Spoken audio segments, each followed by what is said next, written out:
이번에는요, 인물 내용으로 좀 가보겠습니다. 세 명의 인물 오늘도 사진으로 준비되어 있는데요. 각각의 인물 뒤에는 사연과 이야기가 담겨 있습니다. 첫 번째 인물입니다. 송영길 더불어민주당 의원입니다.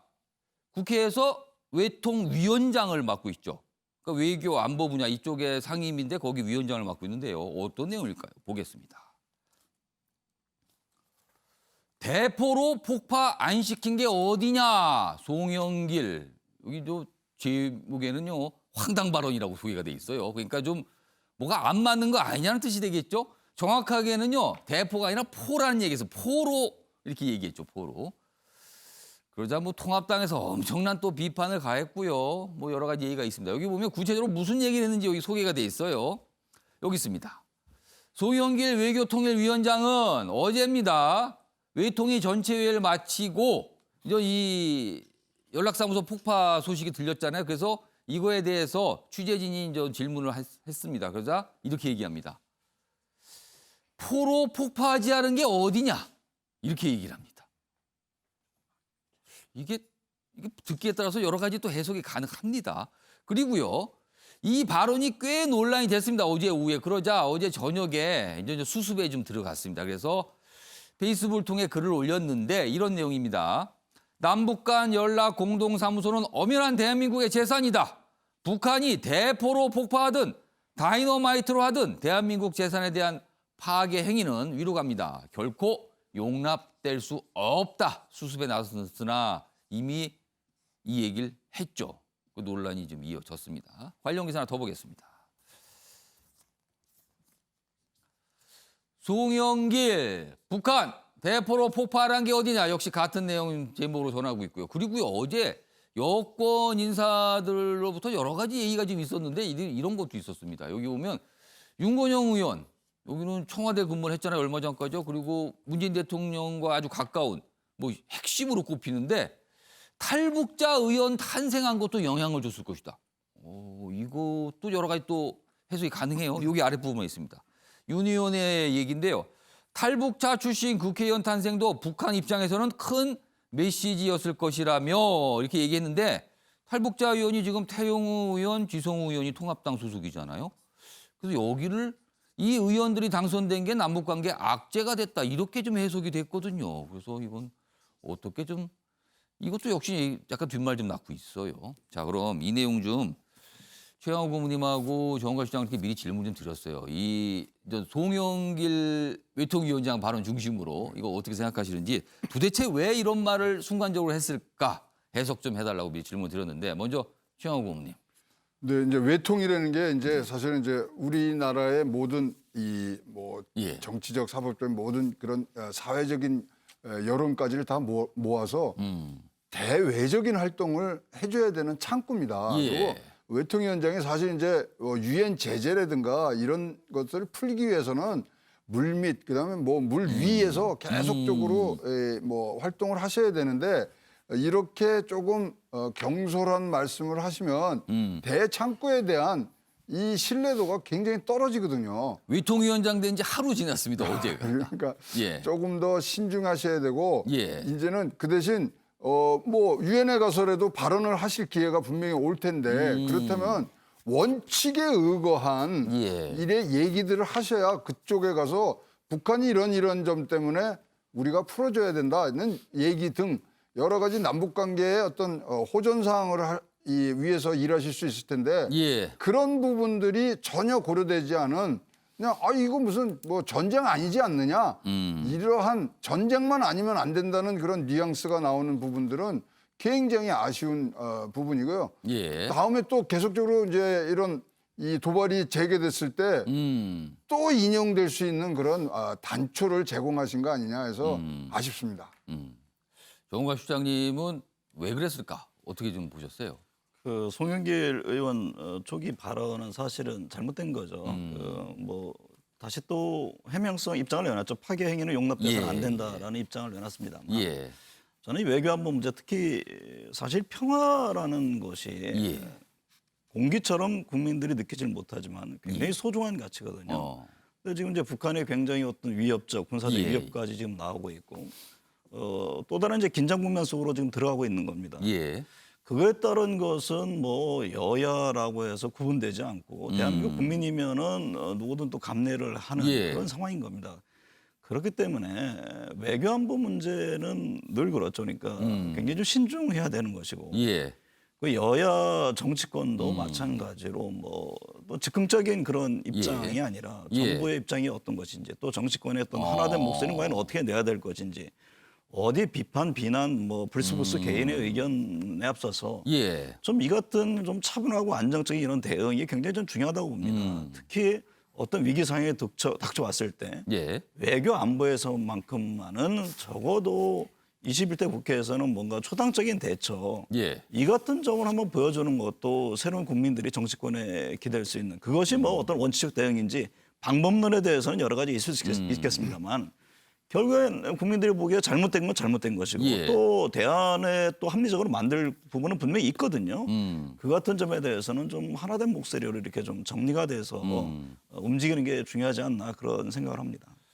자, 이런 상황에서 어제 통일부 장관도 국회에 있었어요. 그리고 국회에서 출석해서 이야기를 하던 와중에 이제 소식을 들었죠.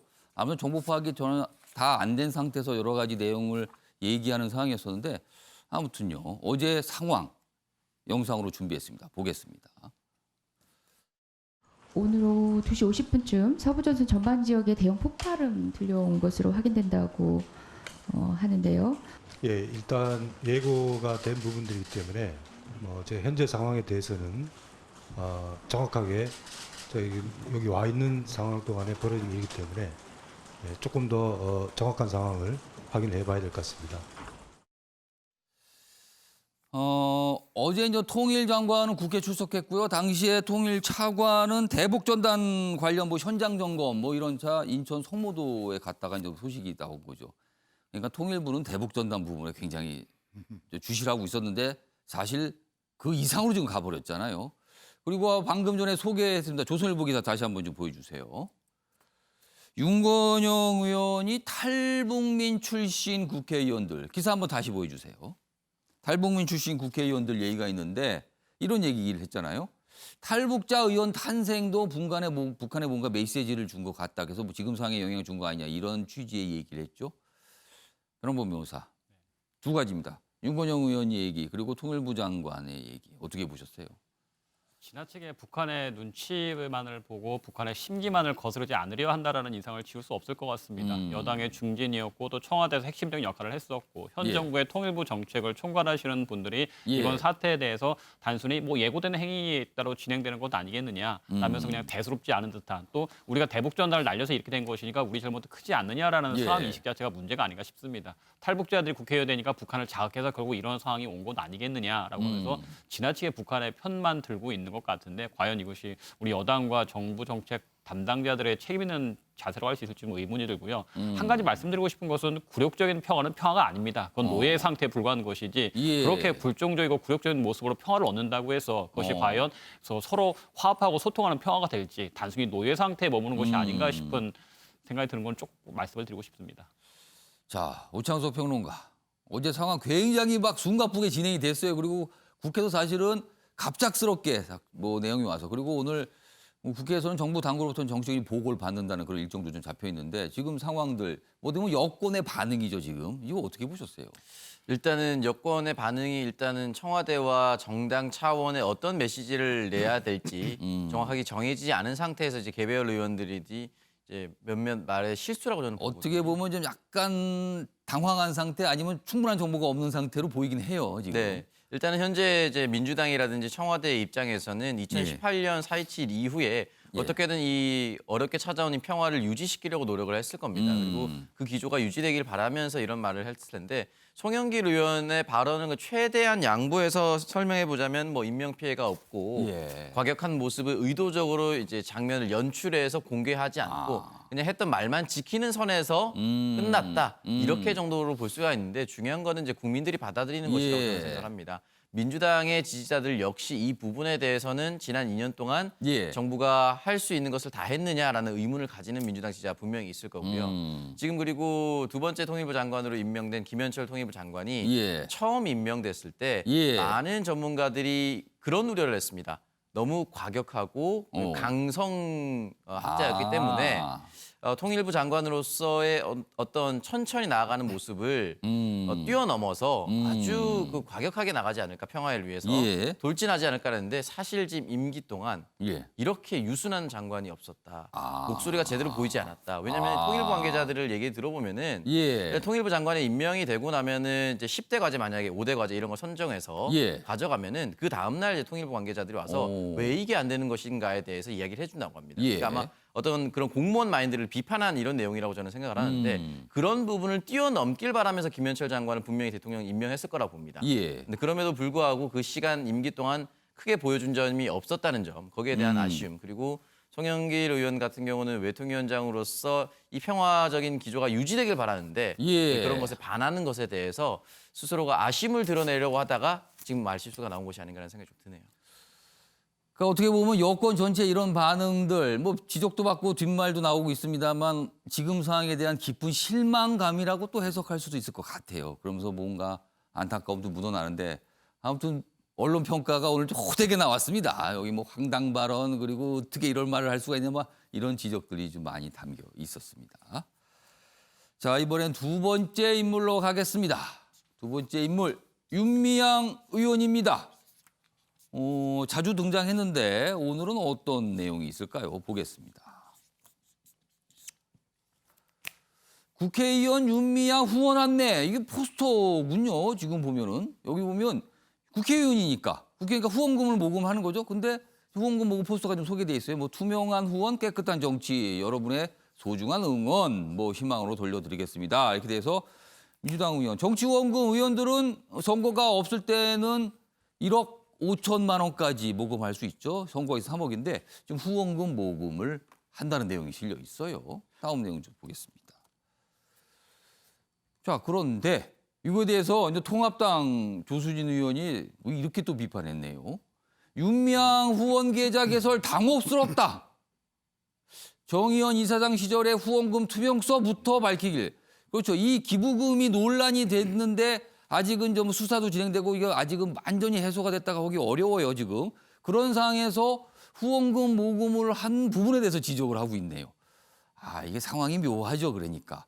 국회의원으로서는 당연히 후원금 모금을 할 수 있습니다. 그건 국회의원의 권리거든요. 그런데 윤미향 의원은 그 전에 기부금 관련해서 여러 논란, 뭐 설명이 좀 부족한 거 이런 지적을 받는 상황에서 지금 이런 모습이 나타나기 때문에 또 여러 가지 뒷말이 좀 있습니다. 그래서 요거 변항복 변호사하고 오창석 평론가 두 분께 미리 질문을 드렸어요. 어떻게 생각하시는지. 먼저 오창석 평론가.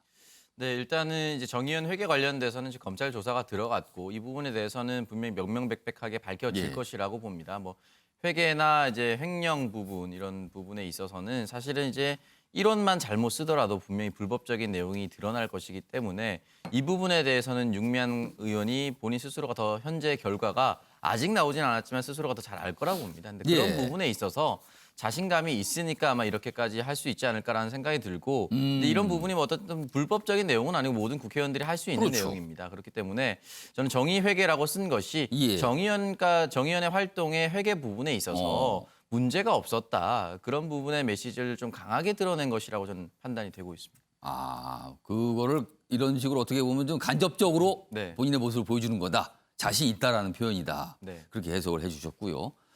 변항복 변호사는 어떻게 보셨어요? 상당히 당당한 모습이시죠. 나는 그 요청석 평론가님 말씀하셨던 것처럼 나는 아무런 문제가 없다, 당당하다라는 표현으로서 국회의원처럼 나도 여느 국회의원들처럼 후원금을 모집하겠다라는 얘기를 하고 계시는데 예. 그 유니언과 관련된 그 후원금 투명성에 대해서는 여전히 논란이 사그라들지는 않고 있습니다. 여러 가지 의혹이 발생하고 있고 또 한 분의 또 극단적인 선택에 대한 문제도 있었고 예. 여러 가지로 또 해명이 안 된 부분도 있었고 결국에는 검찰 수사를 지켜보자라는 식으로 또 흘러가고 있는 상황이죠. 논란이 전혀 정리가 되지 않고 있고 여전히 많은 많은 의혹들이 있는 상황에서 본인이 이렇게 후원금까지도 모집하겠다고 얘기하는 것 자체를 다수의 국민들이 납득할 수 있을까 싶습니다. 조금은 은인 자중하시는 모습을 보이는 것이 필요하지 않았을까 싶은데요. 예. 굳이 저렇게까지 하시는 것이 과연 국민 여론에 부합할지 상당히 좀 의심스럽습니다. 최영호 고문께서는 어떻게 보셨어요? 뭐 일단 국회의원과 예. 정의원의 이 뭐 위치랑 이런 것들은 분리해서 보는 것들은 다르죠. 위치가 완전히 다릅니다. 다르기 때문에 예. 사실 뭐 개인 이거는 개인 구제로 그러니까 후원의 구제로 받는 예, 겁니다. 자기 예. 개인 구제가 아니고 예. 그래서 뭐 저는 별개의 것이라고 생각을 하기 때문에 예. 조수진 대변인이 뭐 비난을 했습니다마는 예. 그건 그거고 이건 이겁니다.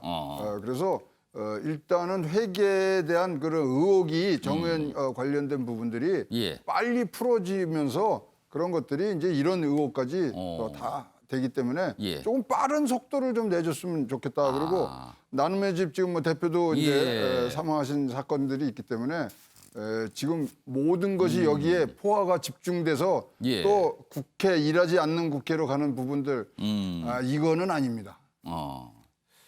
아무튼 어제 좀 꽤 많이 이제 회자가 됐던 기사 내용이 좀 소개가 돼 있고요.